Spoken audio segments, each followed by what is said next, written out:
Well, hello and welcome to Outdoor Oklahoma. I'm Todd Craighead. It's likely that you've seen these signs around your city, but not known exactly what it means. The Close to Home Fishing program has been around for over 30 years, and there are now a collection of partnerships the Wildlife Department has with different municipalities and cities all across the state. Now, in total, there are 46 ponds in the program, and each one is intensively managed and receives little extra attention when it comes to fish stocking, harvest, special events, angler access, and water quality. So here's your sign for a perfect destination for your next outing. A wildlife department that prioritizes urban fishing opportunities. Just another reason to love Oklahoma and the adventures that await you.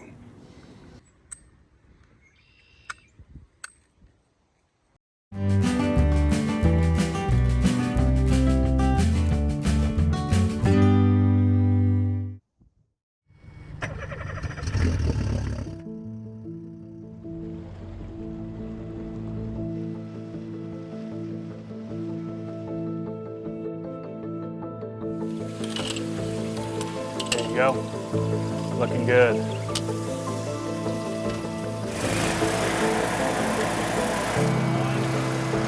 We're good to shock. Yes, sir.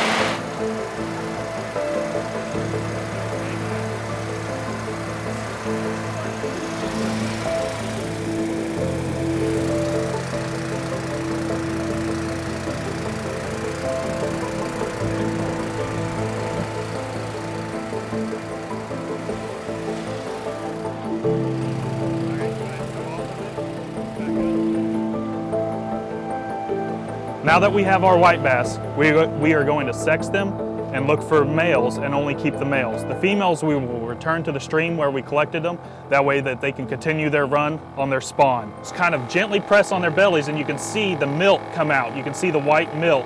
So we know that's a male. So we go ahead and keep the male.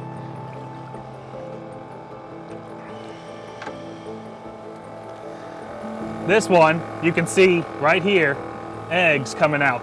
That's the female, and she is good to go. So we're gonna get her back into the water so that she can go finish her spawn.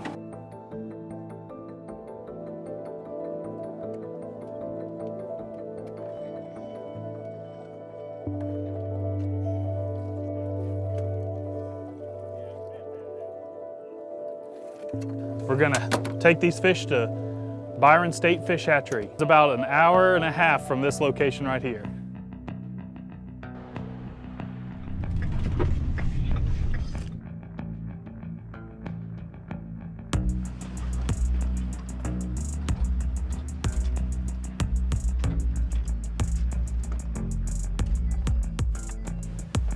So the North Central region guys just showed up today and delivered the white bass smells that we're going to use for hybrid production. These fish will stay in this pond for about 3 to 4 weeks.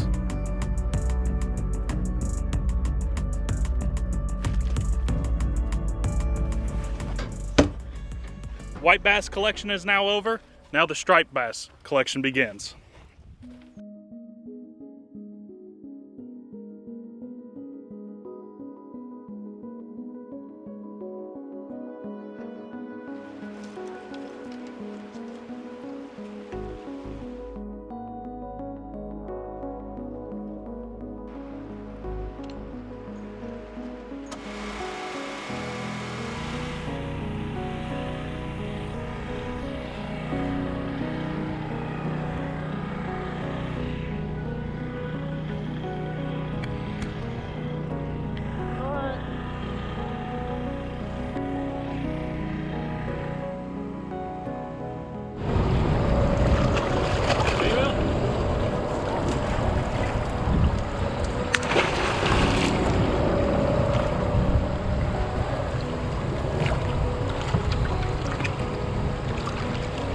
There you go.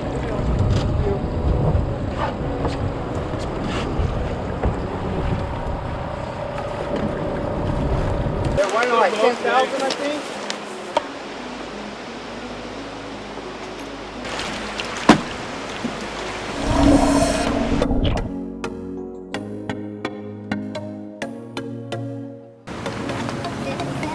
Yep.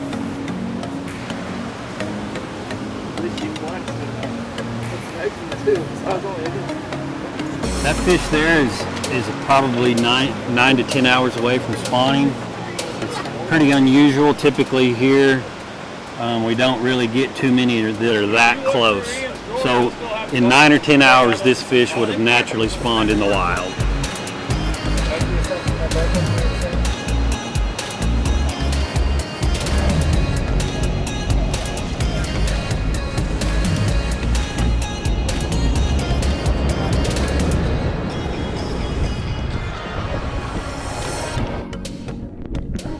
Yeah, so that was the last one. We just eased them all into the tank there, washed them off first.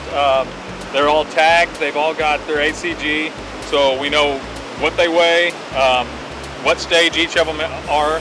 So when they get to the hatchery, they unload these fish. They'll know what they're working with, when to start, and they've got 8 fish, and I think we're done.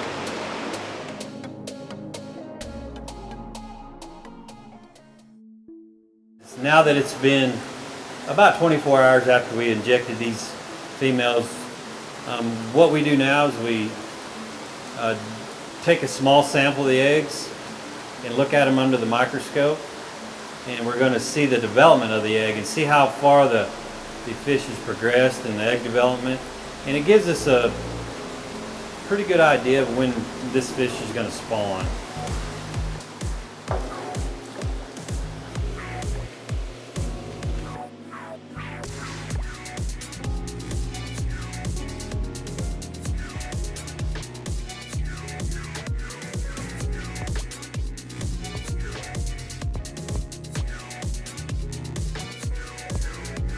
Looks like she's about 13 hours away.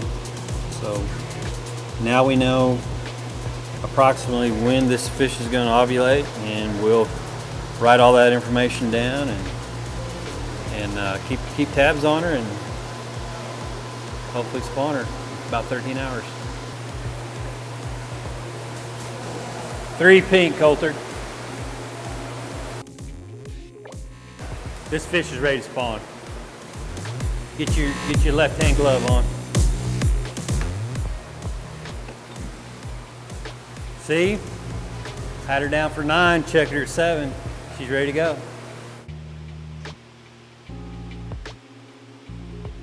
The hybrid striped bass is a real aggressive fish. If we've got a situation in a lake that stunned crappie population, we can introduce this sterile hybrid predator to help manage that species, and further down the years where we feel like we've got that under control, then we just quit stocking those hybrids and they can't reproduce. We use a feather to stir the eggs with. We don't want to damage the eggs, so we use a feather to stir them with. I'm taking a 1 milliliter sample of eggs. I've got to count this sample to see how many eggs there are per milliliter. There's roughly anywhere from 400 to 600 eggs per milliliter, but it varies from fish to fish. Generally, the smaller the fish, the smaller the egg diameter. So you have to count each fish and see how big the eggs are. So far, we've done 3.3 million eggs so far. After the fry are put into the tanks and they hatch, approximately 5 days after hatch is when we want to start feeding them brine shrimp.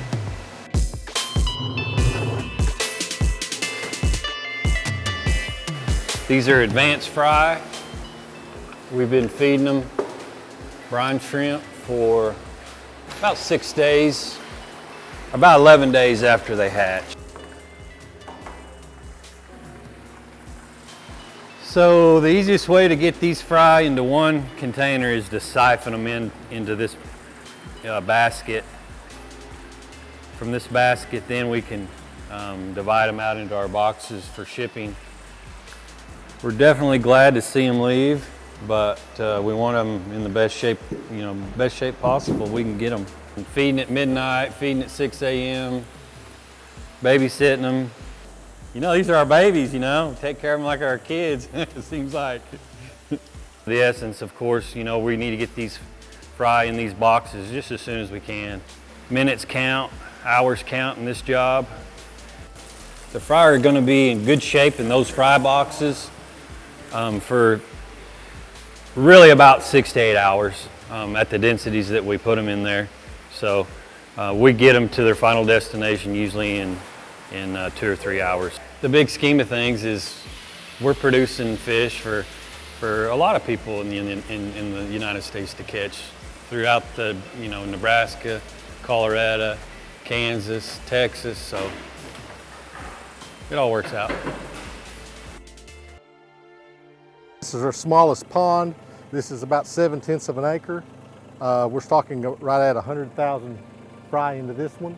We've got 5 ponds we've just stocked. There should be a little over 650,000 fry that we've stocked out for growth.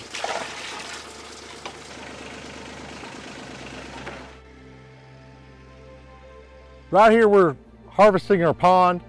They've been in for about 28 days, a little shorter than normal, but our water temperatures have been really warm. The fish are growing a lot faster than expected. We put about 150,000 in this pond. We're hoping to get about 40% return. That would be great. Acceptable would be around 30. This is the ditch system that the pond was draining into. It's running down to our catch basin. One of our employees he's keeping the screen clean, sitting there. They're running samples right now on weight. Here he's doing his weight sample, figure out how many there are to the pound. As I told you earlier, he'll run 3 to 5 samples to get an accurate count. 1,100 to the pound is what that came out to. 81,000. All right, well, I'll load about 20,000 and send them to Eureka.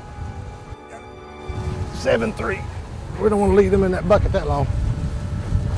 I've actually never been to Eureka. This will be my first time. But I know I got 20,000 hybrid striped bass that are going there. Best part of the job. Get to see places of Oklahoma you never would see. We've already stocked 80,000 once today, and I've got 20,000 on this truck. And we're here at Lake Eureka.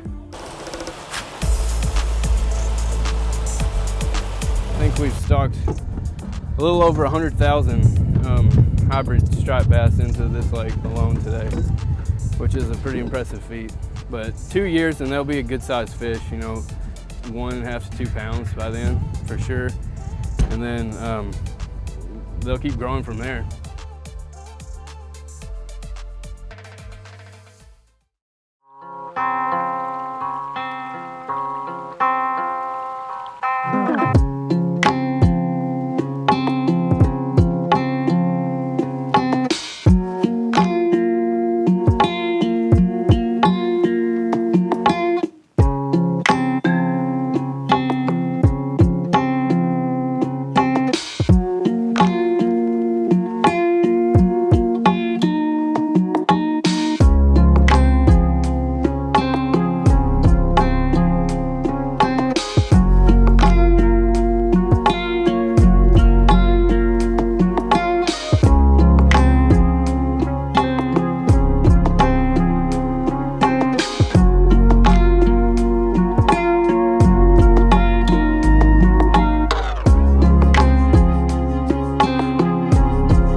Hi guys, how's fishing this morning?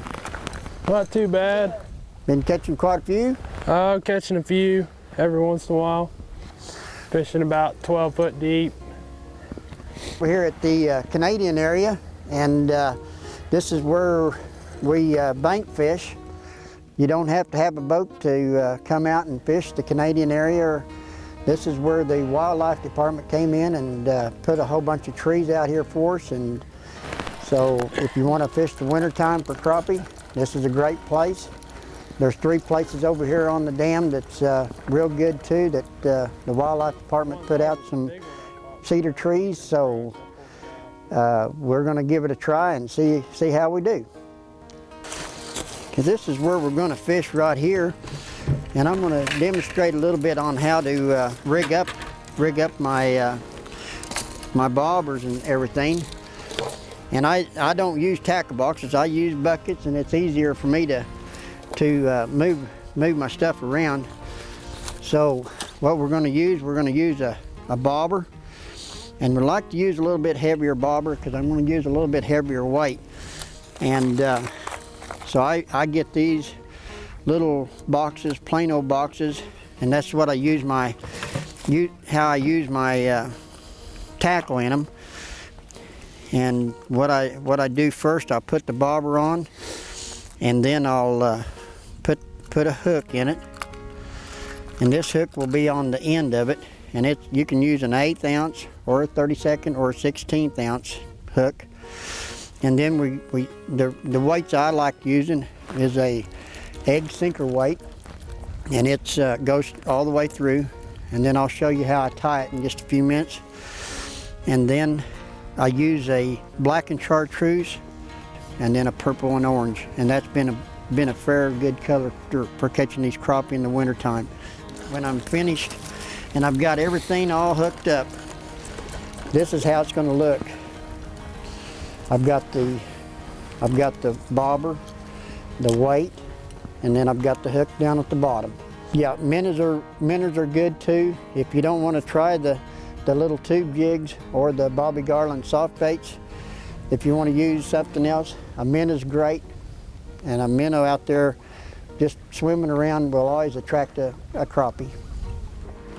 Okay, on crappie fishing out here in the wintertime too with the slip bobber, it's best to know where your brush is and especially to know where the depth is. And so I really need to find out and ask Kelby next to me to see what depth he's catching his fish at.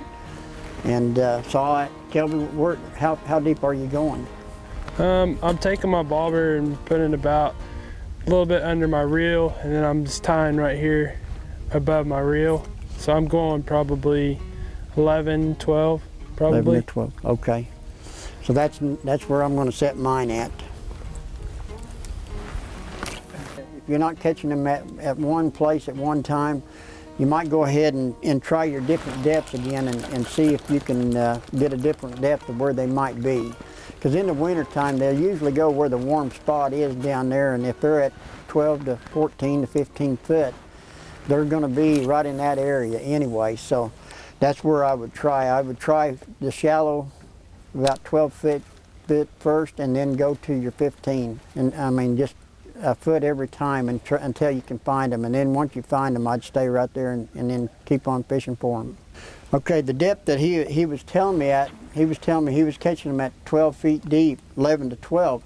So what I'm going to do, I'll show you how I tie to my line, where whenever this bead gets to that line or gets to that knot, it's going to stop right there, and so you'll be 12 foot deep.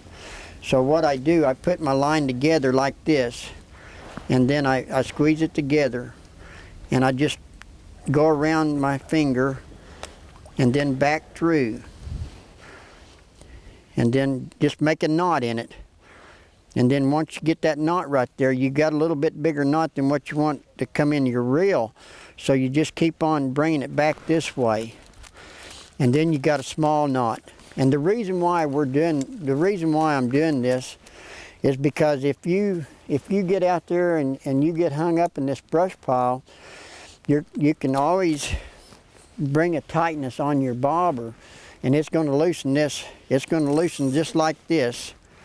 Your knot's going to come undone, and when it comes undone, that bobber comes back to you.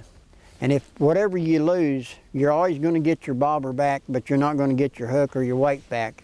And the most expensive stuff is your bobber anyway, so that's the reason why I do it this way, to get my bobber back, because it's a little cheaper to lose a hook and a weight than your bobber.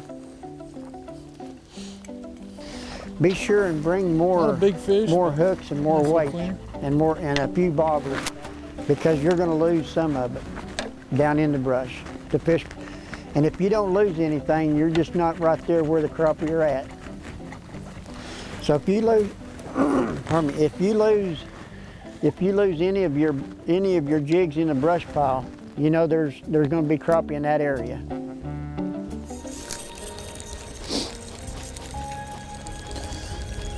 It's weird the wind come out of the northeast.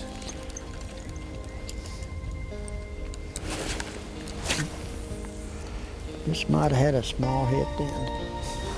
Nice little If fish. it's blowing real hard out of the north, Nothing big, but he'll fillet. it's really hard to tell when you get a bite with using a bobber.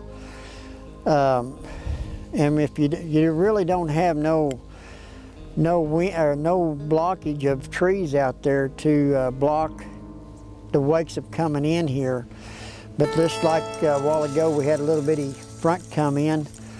We had kind of it was a southwesterly wind. Now we've got a northeasterly wind, so it's kind of put the fish in a kind of a spot right now where they're not biting quite as good. You can still catch a few of them, but it's just not like catching one right after the other. It's really a main concern if you happen to fall and break your leg. Pardon me. If you happen to fall and break your leg, that's your fishing days, or that's your fishing for quite a long time. So really keep what you're doing and watch your steps of where you go. If you'd happen to fall into that water out here, that water is 20-some degrees out there, about probably 28 to 30 degrees now. So the hypothermia would set in pretty fast. Well, guys, I think I'm going to give it up. I've caught a few fish today, but not as many as what I thought I would. But hey, it's been a beautiful morning, and it's been great fishing with you guys. And I'll see you then maybe tomorrow. All right, sounds good.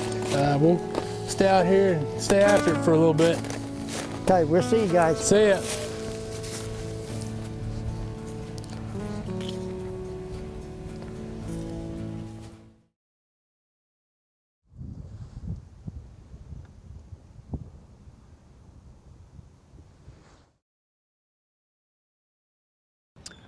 Well, we hope today's stories remind you that Oklahoma is such a perfect place to explore. So no matter how you choose to enjoy our state's incredible natural world, remember, your adventure starts with Outdoor Oklahoma. That good? That's good. Okay. Outdoor Oklahoma is produced by the Oklahoma Department of Wildlife Conservation and is proud to serve and be funded entirely by sportsmen and women and outdoor enthusiasts who love and appreciate all things wild in the great state of Oklahoma.